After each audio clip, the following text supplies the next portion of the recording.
To make our sundials, we need a few simple materials. You'll need either 2 straws or 2 pencils, a pair of scissors, a ruler. This printout is a template for one of the sundials we'll make. And then you'll also need a paper plate. Now, if you do not have a paper plate, you can cut a circle out of cardboard. You could take a dinner plate from your cabinet and use it as a template to trace around on a piece of cardboard, maybe an old cereal box, and then you can cut around the circle so you have a nice circle shape. Now, we'll use the paper plate or the circle cut out of cardboard to make what we call a horizontal sundial. A horizontal sundial is one that lies flat on the ground. These are the kinds of sundials that you might see in somebody's garden.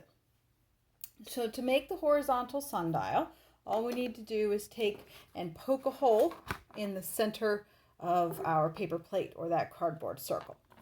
Then we can go ahead and set those materials to the side until we're ready to go outside.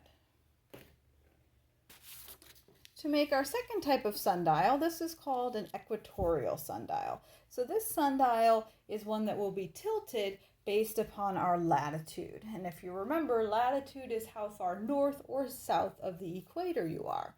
In the United States, we're in the northern hemisphere, so that means we're north of the equator. And you can see in the lower corner here, this is sort of a picture of what your finished product will look like. So to turn this template into a sundial, we'll need our scissors. And you can see step 1 is to cut here and to cut over here.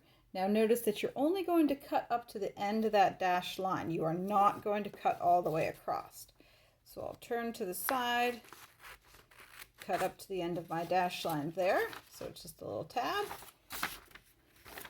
And do the same to the other side.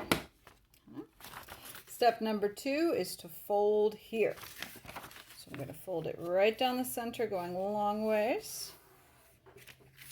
So I'm folding along this portion here, and my tabs are loose on the sides. Okay. Step 3 are more folds. I'm going to fold along here and fold along here.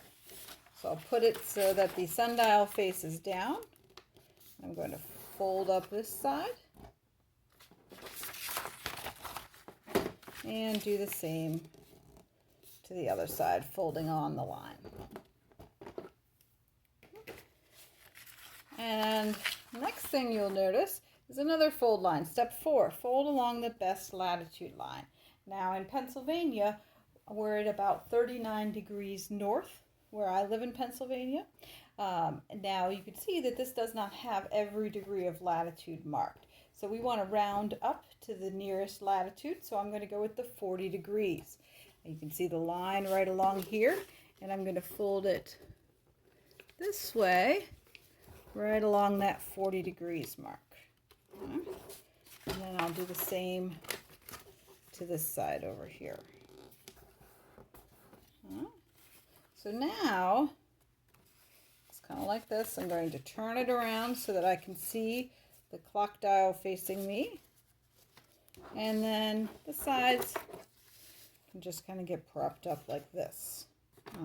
Now you can go ahead and put a little tape here on the side, or if you don't have any tape, that's okay. I just used some rocks when I got outside to hold it down right here. Now you'll also notice there is a spot right here. We're going to poke a hole through that. I'm going to use my pencil to just poke a hole right through there. You could also use a hole punch if you happen to have one of those. And this is where our pencil or our straw will sit when we take this outside. So now we have our 2 sundials ready to go. We have our equatorial sundial that's folded up and tilted based upon our latitude. And then we also have our horizontal sundial that's going to lay flat on the ground. Just our circle with a hole in the center of it. We'll take these outside and observe every hour to see how the sun's shadow is changing throughout the course of the day.